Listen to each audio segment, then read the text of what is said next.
ప్రచారం ముగింపుకు వచ్చిందో లేదో కాంగ్రెస్ డబ్బు పంపిణీ ముమ్మరం చేసింది. జూబ్లీహిల్స్ నియోజకవర్గంలో విచ్చలవిడిగా డబ్బు కట్టలు పంచుతోంది.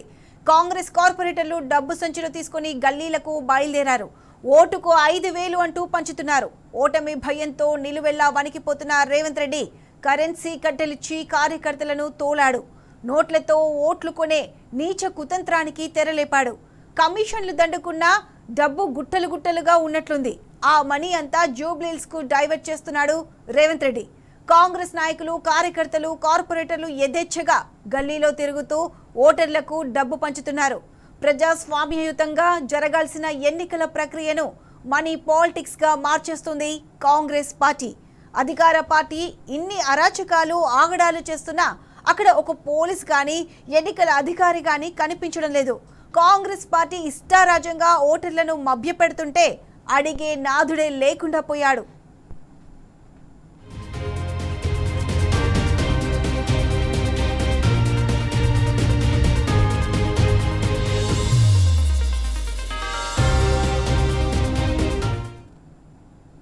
రెడ్డి అంశానికి సంబంధించి పూర్తి అప్డేట్స్ మా ప్రతినిధి లివిల్ లైవ్ లో అందిస్తారు. లివిల్, చెప్పండి, కాంగ్రెస్ ప్రభుత్వం ఓటమి భయంతో జూబ్లీహిల్స్ లో కాంగ్రెస్ కార్యకర్తలు డబ్బులు పంచడం అప్పుడే స్టార్ట్ చేశారు. దీనికి సంబంధించి పూర్తి అప్డేట్స్ ఏంటి? జూబ్లీహిల్స్ ఉప ఎన్నిక చివరంకానికి చేరుకుంది. ఈ జూబ్లీహిల్స్ ఉప ఎన్నిక చివరంకానికి చేరుకోవడంతో కాంగ్రెస్ పార్టీ ఎలాగూ గెలవదని చెప్పేసి అడ్డదారులు తొక్కుతున్నట్లు కూడా ప్రధానంగా బీఆర్ఎస్ పార్టీ ఆరోపణలు చేసింది. ఆరోపణలే కాదు, నిజాలు కూడా ఇవాళ బయటకు వస్తున్నాయి.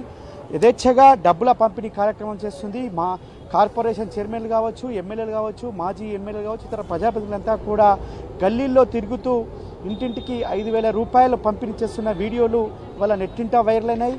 ఏదైతే ఇటు పంపిణీకి సంబంధించి వీడియోలు వైరల్ అయినప్పటికీ, ఫిర్యాదులు చేసినప్పటికీ పోలీసులు మాత్రం చూస్తూ ఊరుకోవడం వల్ల రాజకీయ దుమారం లేపింది. ఖచ్చితంగా ఇది ఒక రాజకీయ అధికార దుర్వినియోగానికి పాల్పడుతుంది పోలీస్ వ్యవస్థ అని చెప్పడానికి ఇంత పెద్ద నిదర్శనం లేదు. డబ్బు సంచులు ఇచ్చి కార్యకర్తలను స్వయంగా ముఖ్యమంత్రే పంపాడంటూ కూడా బీఆర్ఎస్ పార్టీ క్రిషాంక్ ఆరోపణలు చేస్తున్నారు. ఓటమి భయంతో వణికిపోతున్న రేవంత్ రెడ్డి కమిషన్లు తీసుకున్న కార్పొరేషన్ చైర్మన్లను డబ్బు సంచులతో గల్లీ గల్లీ తిరుగుతూ ఓటర్లకు పంచాలని ఆదేశాలు జారీ చేశారు. అందుకు అనుగుణంగానే ఇంటింటికి తిరుగుతూ డబ్బులు పంచుతున్నప్పటికీ కూడా ఎలక్షన్ కమిషన్ ఆఫ్ ఇండియా కావచ్చు, ఇటు పోలీసు యంత్రాంగం చూస్తూ ఊరుకుంటుంది తప్ప చర్యలు తీసుకోవట్లేదంటూ కూడా మండిపడ్డారు. అయితే కమిషన్లు దండుకున్న డబ్బులతో ఇవాళ గుట్టలు గుట్టలుగా ఉన్న డబ్బులన్నీ కూడా గల్లీల్లో తిరుగుతూ పంచుతూ యథేచ్ఛగా కోడ్ ఉల్లంఘనకు పాల్పడుతున్నారు. ఇవాళ ఓటు చోరీకి పాల్పడుతున్నట్లు కూడా ఇవాళ ప్రధానంగా క్రిషాంక్ ఆరోపణ చేశారు. అంతేకాకుండా ఎక్కడైతే ప్రజాస్వామ్యయుతంగా జరగాల్సిన ఎన్నికలు ఇవాళ పూర్తిగా ప్రజాస్వామ్యాన్ని కూల్చేసే విధంగా ఎన్నికల నిర్వహణ ఉంది. పూర్తిగా అధికార పార్టీకి తొత్తుగా కాంగ్రెస్ పార్టీ వ్యవహరిస్తుంది. కాంగ్రెస్ పార్టీకి తొత్తుగా ఇవాళ పోలీస్ శాఖ వ్యవహరిస్తుంది అన్నట్టు కూడా ప్రధానంగా ఆరోపణలు వస్తున్నాయి. అధికార పార్టీ ఇన్ని ఆగడాలు చేస్తున్నా అక్కడ ఒక పోలీస్ కానీ, ఒక ఎన్నికల అధికారి కనిపించకపోవడం సిగ్గుచేటు అంటూ కూడా క్రిషాంక్ ఎక్స్ వేదికగా స్పందించారు. కాంగ్రెస్ పార్టీ ఇష్టారాజ్యంగా ఓటర్లను మభ్యపెడితే అడిగే నాదులు లేదంటూ కూడా ఆవేదన వ్యక్తం చేశారు. ఎలక్షన్ కమిషన్ ఆఫ్ ఇండియా చాలా గొప్పగా చెప్తుంది, ఎన్నికలు మేము పారదర్శకంగా నిర్వహిస్తామంట. కానీ వాళ్ళ పారదర్శకత ఎక్కడ లోపించింది? వాళ్ళ ఎవరి ప్రోద్బలంతో ఇక్కడ యథేచ్ఛగా డబ్బుల పంపిణీ జరుగుతుందంటూ కూడా బీఆర్ఎస్ పార్టీ మాజీ కార్పొరేషన్ చైర్మన్ క్రిషాంక్ తీవ్రస్థాయిలో మండిపడ్డారు. యథేచ్ఛగా కార్పొరేషన్ చైర్మన్ల పంపిణీ వీడియోలు బయటకు వచ్చినా ఎందుకు ఇవాళ చర్యలు చేపట్టడంలో విఫలమైంది ప్రభుత్వం అంటూ ఎన్నికల అధికారులు విఫలమయ్యారంటూ కూడా ఆగ్రహం వ్యక్తం చేశారు. ఇటు యథేచ్ఛగా ఒకవైపు నిన్న మొన్న మాటలతో దాడి చేస్తే, భౌతికంగా మహిళలపైన, ఇతరులపైన అభ్యర్థికి సంబంధించిన వారు దాడి చేస్తే పట్టించుకోలేదు.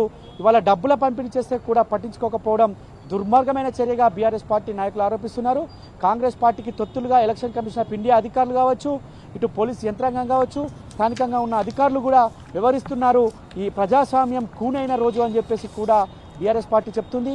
ఇవాళ చాలా చోట్ల బోరబండ కావచ్చు, ఇతరత్ర డివిజన్లలో గల్లీ గల్లీ తిరుగుతూ గల్లులలో కవర్లలో డబ్బులు పెట్టి నేరుగా ఓటర్కి ఇచ్చినా ఎందుకు చర్యలు తీసుకుంటలేరని చెప్పేసి కూడా వాళ్ళ బీఆర్ఎస్ పార్టీ ఆగ్రహం వ్యక్తం చేస్తుంది. అంతేకాకుండా అర్ధరాత్రి కూడా చాలా చోట్ల డబ్బుల పంపిణీ జరిగింది. ఆధారాలతో సహా ఎలక్షన్ కమిషన్ అధికారులకు ఫిర్యాదు చేసిన, పోలీస్ శాఖకు ఫిర్యాదు చేసిన ఎందుకు పట్టించుకోలేదంటూ కూడా ఆగ్రహం వ్యక్తం చేస్తున్నారు. ఇవాళ డబ్బుల పంపిణీ వ్యవహారానికి సంబంధించి ప్రజాస్వామ్యంలో ఎన్నికలు ఒక సాధారణ రీతిలో జరగాలి, కానీ వాళ్ళ అసాధారణ రీతిలో ఎన్నికలు జరుగుతుంది. వాళ్ళ ఓట్లను మొన్నటి వరకు ఓటు చోరీ చేశారు, ఇప్పుడు ఓటు దొంగతనం చేశారంటూ కూడా వాళ్ళ మండిపడుతున్న పరిస్థితి కనిపిస్తుంది. వాళ్ళ దొంగ ఓట్లతో ఏదైతే అక్రమంగా అడ్డదారిన గెలవాలని చూస్తున్న కాంగ్రెస్ పార్టీ వాళ్ళ డబ్బు సంచులతోటి డబ్బు మూటలతోటి వాళ్ళ గల్లీ గల్లీ తిరుగుతూ డబ్బుల మూటాలు పంపిణీ చేస్తున్నట్లు కూడా ఆధారాలతో సహా చెప్పినప్పటికీ కూడా వాళ్ళ పోలీసు యంత్రాంగం ఏం చేస్తుందని చెప్పేసి కూడా ప్రశ్నిస్తున్న పరిస్థితి కనిపిస్తుంది. కాంగ్రెస్ పార్టీ ఎలాగో గెలవమని ఒక డిసైడ్ కావడంతో ఎన్ని డబ్బులైనా పంచాలి, ఎన్ని ఓట్లైనా కొల్లగొట్టాలి అనే ఆలోచనతోటే వాళ్ళ ఈ దుర్మార్గమైన పనికి శ్రీకారం చుట్టింది కాంగ్రెస్ పార్టీ అని చెప్పేసి చెప్తున్నారు. ఇప్పటికైనా పోలీస్ వ్యవస్థ కావచ్చు, ఎన్నికల అధికారులు కావచ్చు, గల్లీల్లో తిరుగుతూ డబ్బుల పంపిణీ చేసే వారిపై నిఘా పెట్టి వారిని అదుపులోకి తీసుకోవాలి, వారిపై చర్యలు తీసుకోవాలి ఇప్పటికే అని చెప్పేసి కూడా బీఆర్ఎస్ పార్టీ చెప్తుంది. ఆ ఎన్నికల కోడ్ వచ్చినప్పటి నుంచి కూడా, కోడ్ అమల్లో ఉన్నప్పటి నుంచి కూడా కాంగ్రెస్ పార్టీ అభ్యర్థి కోడ్ ఉల్లంఘన చేస్తున్నాడు, అతని కుటుంబ సభ్యులు ఇతరులను బెదిరిస్తున్నారు, భయభ్రాంతులకు గురి చేస్తున్నారని చెప్పేసి అనేక ఆరోపణలు చేసి ఫిర్యాదు చేసిన ఇప్పటి వరకు ఎన్నికల అధికారులు ఎందుకు మౌనం పాటిస్తున్నారు, ఎవరికి తొత్తుగా వివరిస్తున్నారని చెప్పేసి కూడా బీఆర్ఎస్ పార్టీ ఆరోపిస్తుంది. గత నిన్నటి నుంచి ఇప్పటి వరకు కూడా మరి కాసేపట్లో ప్రచారం ముగియనున్న నేపథ్యంలో మరింత డబ్బుల పంపిణీకి శ్రీకారం చుట్టింది కాంగ్రెస్ పార్టీ.